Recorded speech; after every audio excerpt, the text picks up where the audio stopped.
Alors ici, je vais voir la variance vectorielle que j'avais déjà vue auparavant avec un cas d'invariance. Un cas d'invariance. Voilà, bon, on n'a pas toujours la variance, on peut avoir parfois des invariants. Alors si je considère un vecteur que j'appelle A, c'est une vidéo que j'avais déjà faite auparavant, dont les composantes bien sûr sont A, X, I plus B, Y, J plus C. Ici je vais l'appeler AX. Parce que voilà, AX. Le tout c'est de s'y retrouver, hein. Ça va être surtout ça. Et ça va être bénéfique. La variance vectorielle est très bénéfique pour les matrices. Enfin pour les changements. Pour mettre la matrice en changement de base. Bon. Alors, supposons que on a la base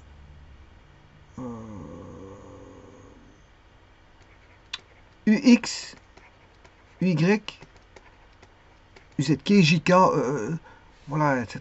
C'est JK, c'est aussi E1, E2, E3. Je l'appelle UX, UY, UZ.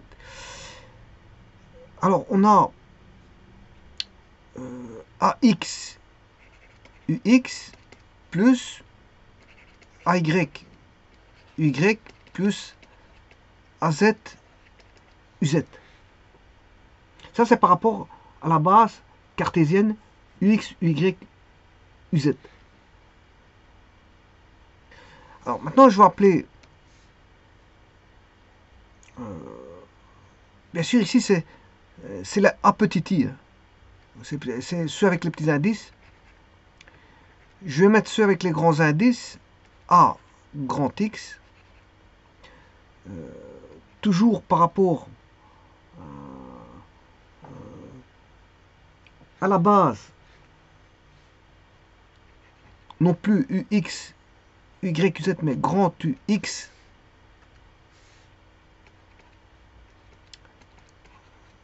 Grand UY, grand UZ. Vous avez compris que qu'est-ce que c'est.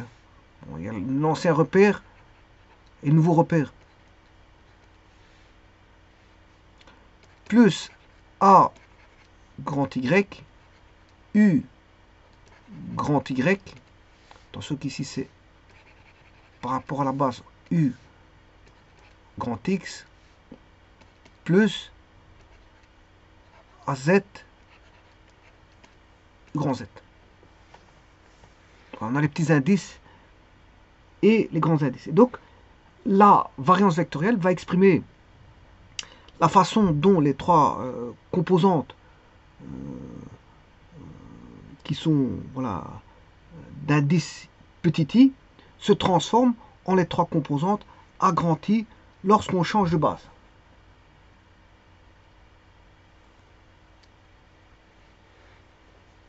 Alors, je vais faire une multiplication scalaire. Multiplication scalaire.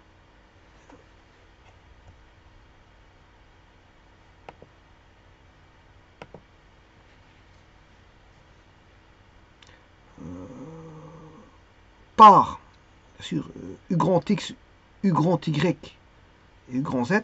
Donc, je reprends A.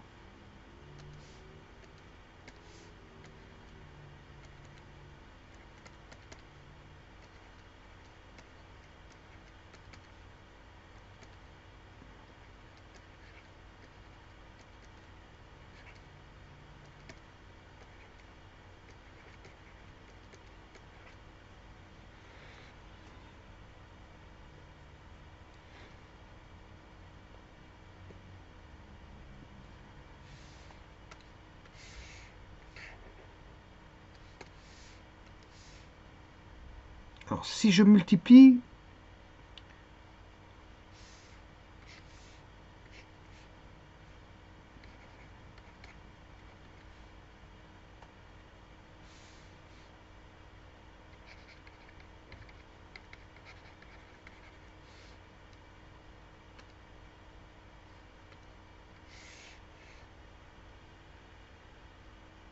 Petit instant, je vais juste faire une copie, c'est mieux.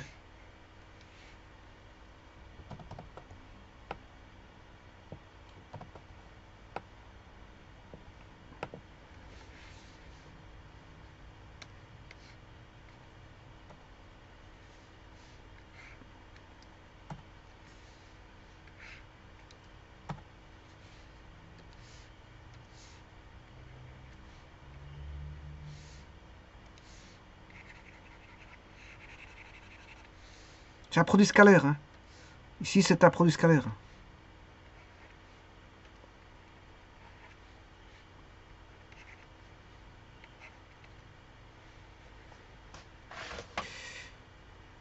Alors, le produit scalaire, je rappelle que quand vous avez un vecteur que je vais appeler UV, par exemple, un vecteur UV, qui n'est pas le vecteur ici, bon, ça n'a rien à voir. Je peux l'appeler W, VW. Alors, c'est la norme de W fois la norme de V fois le cosinus de l'angle. Il y aura d'office un cosinus. Alors bien sûr, si W et V sont perpendiculaires, le cosinus produit scalaire il est nul.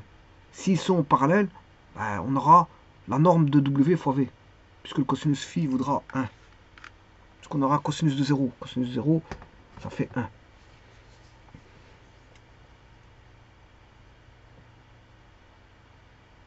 Et donc, là, on va voir ce qu'on appelle, en faisant ça, la variance vectorielle. On aura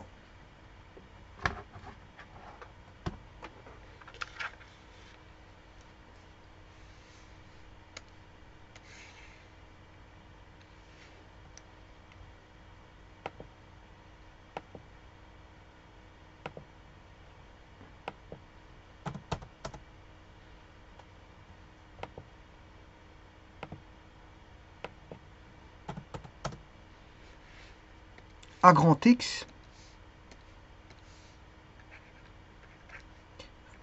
A grand Y et A grand Z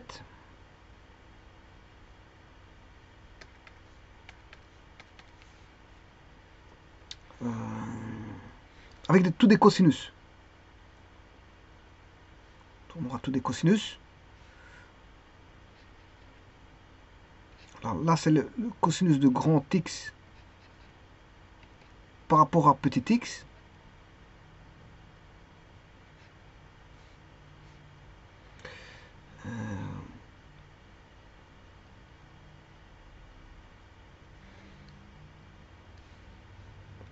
Plus le cosinus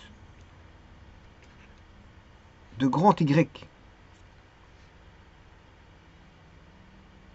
Non, c'est par rapport à grand X, Mexus. Grand X par rapport à Y, plus le cosinus par rapport à grand X de Z.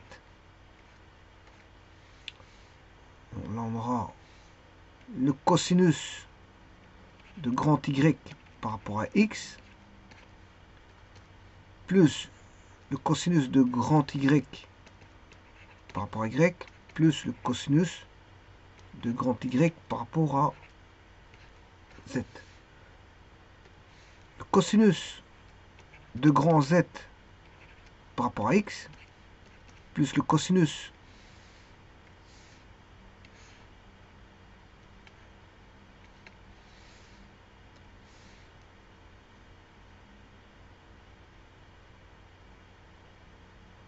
alors, dans le produit scalaire, bien sûr, je suis en train de mettre que les cosinus dans un premier temps. Je suis en train de voir voilà, les angles.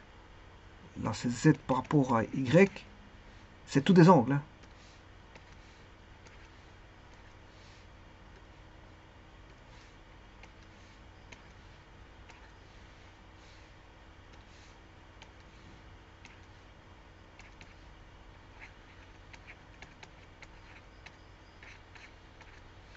Voilà, c'est fait. Donc, j'ai mis tous les cosinus. Maintenant, vous savez très bien qu'ici, c'est la norme de W fois V. Ici, on a ceci fois ceci. Or, la norme de celui-ci fait 1, celui-ci fait 1. Donc, il va rester AX, et puis on a le cosinus entre grand X et petit x, ça je l'ai mis. Ensuite, on aura UY, sa norme elle fait 1, sa norme à lui fait 1, donc il va rester AY. On aura le cosinus entre X et Y, et puis on aura AZ. AZ, UZ fois UX, norme de 1, 1 fois 1 ça fait 1, il va rester AZ. Puis, bon, pour la suite, c'est la même chose, hein. Il n'y a rien qui change ici.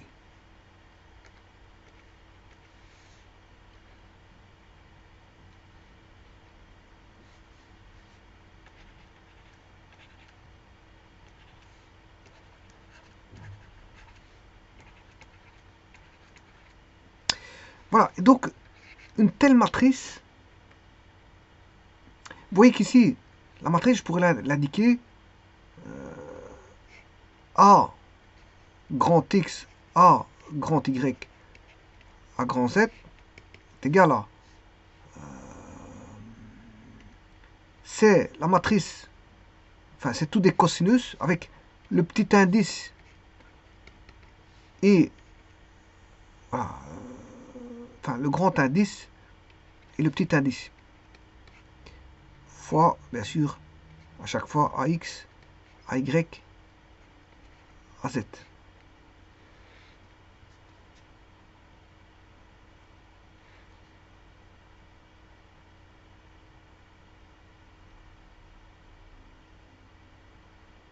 Bien sûr, grand X et X, c'est l'angle formé entre voilà, les vecteurs UX, grand UX et U petit x. Enfin, U grand X, U petit... Enfin, je m'excuse. Cosinus grand X, grand X petit x, ben c'est... Grand X petit x, c'est l'angle formé par les vecteurs U grand X et U petit x. Grand X petit y, c'est l'angle formé entre le vecteur U grand X et U petit y. Alors, il y a une autre manière d'écrire au niveau indiciel, je l'avais mis dans une vidéo. Voilà, allez la voir cette vidéo. Bon, j'ai fait tous les calculs ici. Maintenant, ça c'est ce qu'on appelle la variance vectorielle. Donc, vous voyez bien que la variance vectorielle, là, ça donne... j'ai pris un vecteur A dont les composantes étaient AX, AY, AZ, ou I par rapport à une base UX, U petit x, U petit y, U petit z, et on en ressortait A grand X, A grand Y, A grand Z, dans un repère, voilà, U grand X, U grand Y, U grand Z. Et donc on a une expression donnée par des cosinus ici. Une expression, voilà, de lien entre voilà, les composantes de l'un et les composantes de l'autre. Alors je vais donner un exemple d'invariant vectoriel.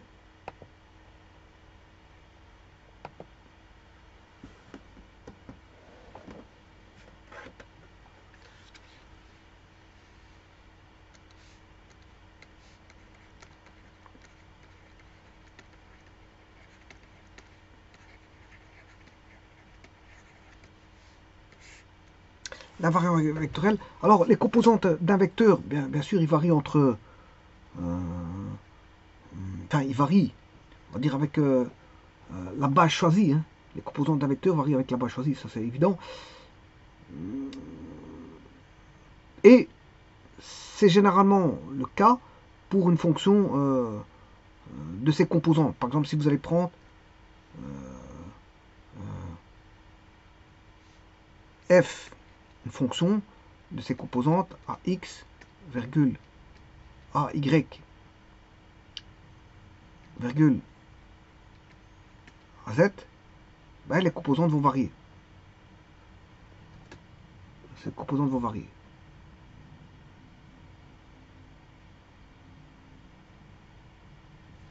Et bien sûr, ces composantes variables sont différentes de f de a grand X, a grand Y, a grand Z. c'est différent. Mais il existe des fonctions de ces composantes euh, qui sont justement indépendants du système de référence. Et donc, qui sont invariables. Je prends un exemple. I1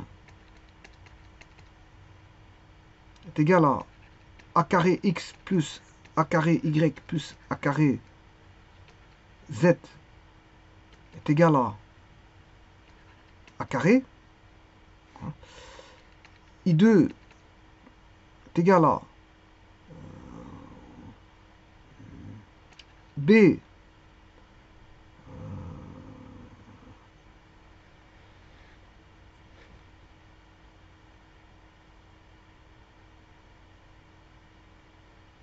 b carré x plus b carré y plus b carré z est égal à b carré. Et I3 est égal à AX BX plus AY BY plus AZ BZ est égal à produit scalaire de A fois B. Si on a ça, ben si on change de base, ben on conserve les mêmes valeurs numériques. On conserve les mêmes valeurs numériques. On aura I1 qui voudra A carré X plus A carré Y plus A carré Z est égal à A carré. I2 voudra B carré X plus B carré Y plus B carré Z égale B carré. Et I3 voudra AX BX plus AY BY plus AZ BZ.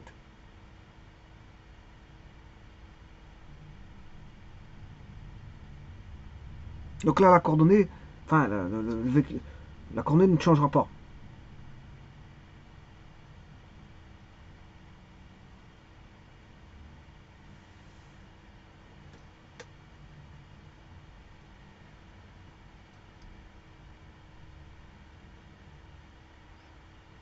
Voilà. Et donc, tout invariant I il peut s'écrire sous une certaine forme.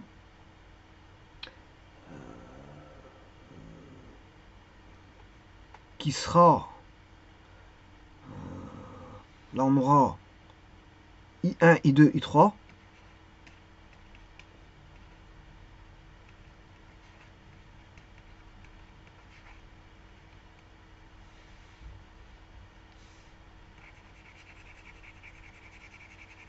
Ça ne varie pas pour les deux cas.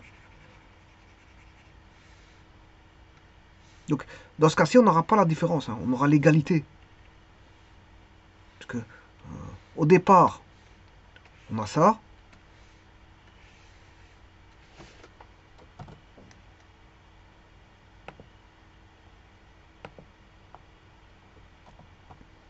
Au départ, on a ça, et à la fin, on a ça. On a encore ça.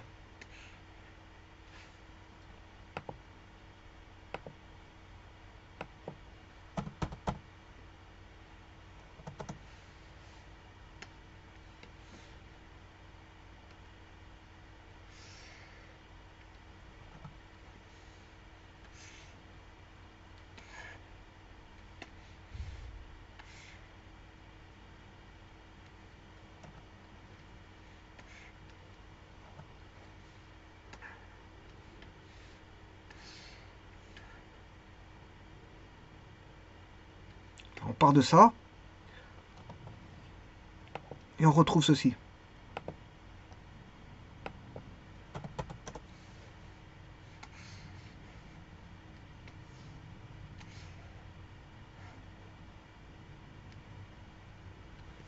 Donc ça, c'est un cas d'invariance. D'habitude, ils sont différents, mais justement pour avoir... C'est une variance. C'est une variance parce que ça varie.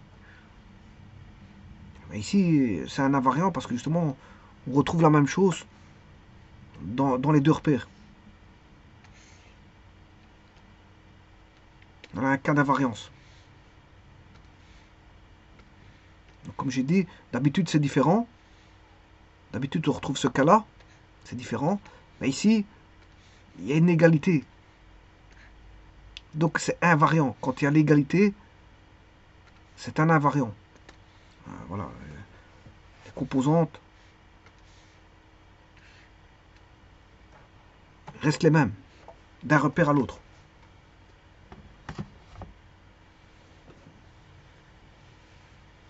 Donc si on change de base, ben, on conserve les mêmes valeurs numériques, si vous voulez. On va dire ça comme ça.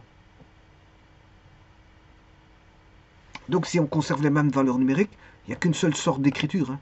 On passe de I1, I2, I3 à I1, I2, I3. Donc s'il n'y a rien qui a changé, ben, la fonction, ben, elle est constante. F de I1, I2, I3 égale constante suivant les deux bases. Dans les deux bases, c'est la même chose. Dans les deux bases, c'est la même chose. Et ça arrive. Bon, par exemple, ça c'est un cas de figure. Quand on a a carré x plus a carré y plus a carré z égale a carré, b carré x plus b carré y plus b carré z égale b carré, et qu'on a le produit scalaire a par b qui vaut 0.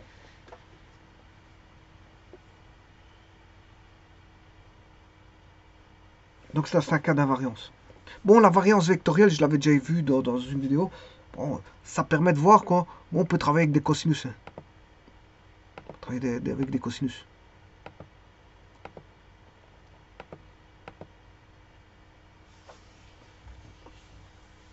Je vous remercie.